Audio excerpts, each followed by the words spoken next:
Hey friends, this is Jessie with Green Eyed Ambition coming to you with a brand new video about decluttering. Before we get started, take a moment and click the subscribe button because you don't want to miss out on any new videos.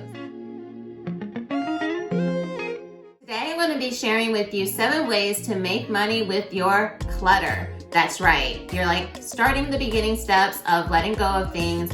You may not really want to take things to a thrift store or give them away. I just want to let you know you can make some money. Yes, that's right. Before I jump into the suggestions, I do want to let you know it does take time. It's not something you just knock out in a weekend. I actually don't recommend just going through all of your stuff on a weekend and just throwing things away or selling them. One thing that I recommend before you start to declutter is to take things in bite-sized pieces. I find that remorse comes when you just rip the Band-Aid off compared to using the principles that you're wanting to implement into your practice to be able to make effective choices on what goes and what stays. I talk about the principles and how to actually integrate minimalism into your life in my course. I have the information on how to get started with minimalism in my bio. But when you think of reselling, I think the average person will think about eBay. It's been around for years. I purchased things from eBay back when I was even in high school and college. The pros to using eBay is that it's very easy to list, it's user-friendly, and there's a lot of traffic, so it's a faster turnaround on your inventory. The cons to eBay are the fees that are associated to it. There is competition, so depending on what items you're wanting to list, it may take a longer time to turn around. And I find that certain age demographics go to eBay to purchase things compared to some of the other recommendations that I'm going to give. I find my best success on high ticket items and vintage pieces. Poshmark. I find that reselling has become trendy through this specific app. I personally have a lot of friends that make substantial income, be it part-time or full-time, selling items on Poshmark. I am somewhat active on Poshmark, and I've been able to make a couple $100s a month when I'm actively using this platform on getting rid of the things I no longer want in my closet. The pros to Poshmark is that it's very trendy right now, so you should be able to move things a little bit faster. You'll find that it's actually set up with a community support, which can make it a lot easier compared to some of the other platforms that are out there. And they provide seller and buyer protection. I love the fact that it's not just me having to mediate between dissatisfaction or complaints. I love the fact that I can just reach out to Poshmark and say, hey, this is what happened. Here's the pictures to show that this person did this or whatever, and it makes it super simple. Downfalls to Poshmark is that it can be time consuming to keep your products visible. It does take time. It's not just you posting your things and you just hoping it sells. Actually, none of these suggestions are just post it and forget it. It does require some work. I do find that with Poshmark, it requires a little bit more because of the trendiness of the constant new products in the marketplace. This one might surprise you. Facebook Marketplace is a great place to get rid of not just clothes, but other items as well. I have sold beds, comforters. I've also used it to sell clothes. I love the fact of using marketplaces that your items will be found by people in your local area.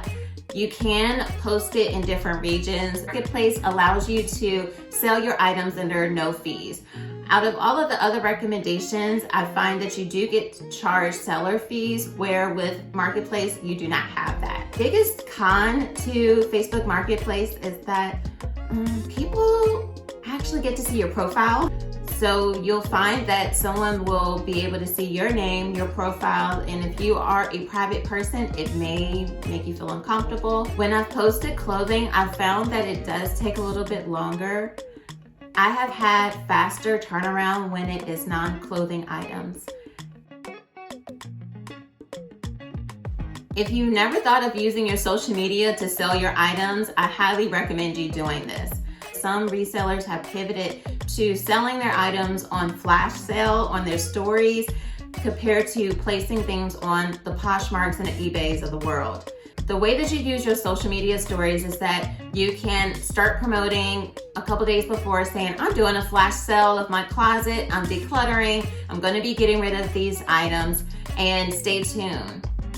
I would have a flat delivery fee, so then that way you're not having to calculate. It could be anywhere between $5 to $10 because you'll use a flat rate envelope if you need to, or if you have boxes, you'll use those. I encourage you to be creative with the way you're going to use your social media stories to get the biggest return on actually doing your flash sale. The two biggest pros to using your social media is that you don't have to deal with any costs to sell your items on your stories.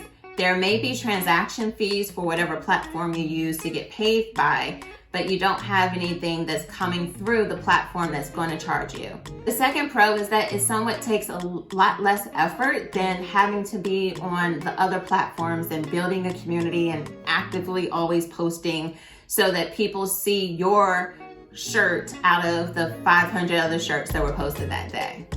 The two biggest cons to using your social media stories are all involved with your engagement. If you don't have a large following, posting a flash sale may not actually get you results.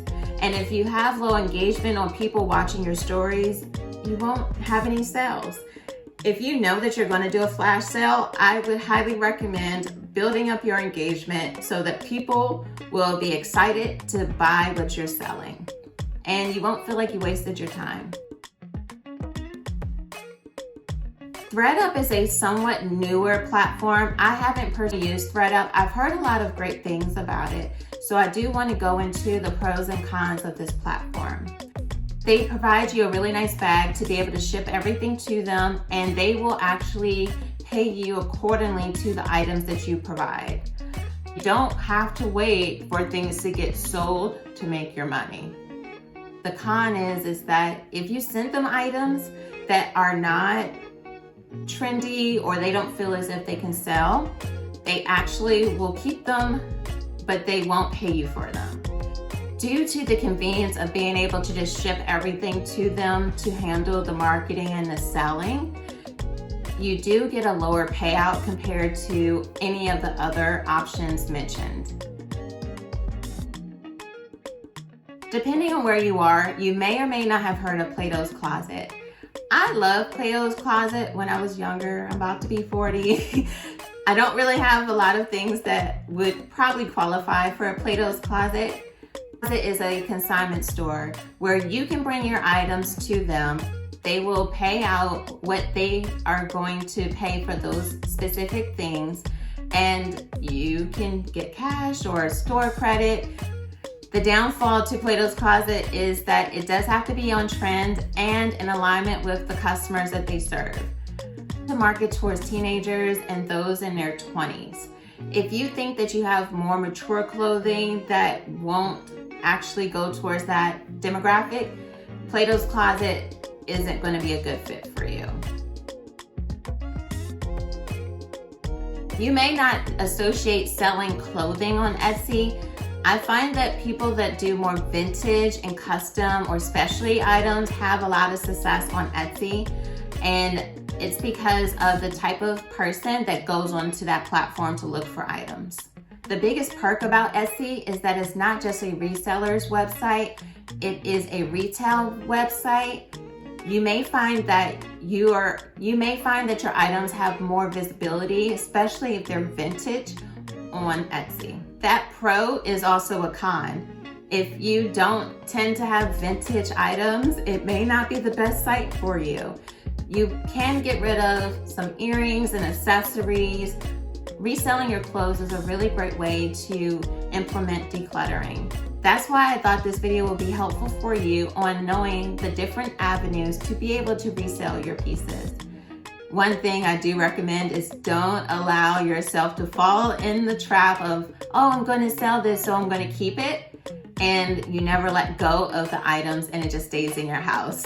I hope these suggestions were helpful for you, and I would like to know if you have tried to resell your pieces in the past, which platform did you use? And I would like to know what challenges did you face? You may have heard me mention about your principles and your practice when it comes to minimalism.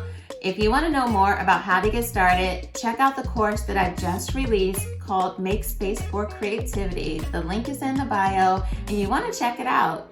And it's been fun. If you want to hear more from me, check out my blog. The link is in the bio, or click the subscribe button to stay updated on the new videos that are going to be released. Until next time, see ya. Peace.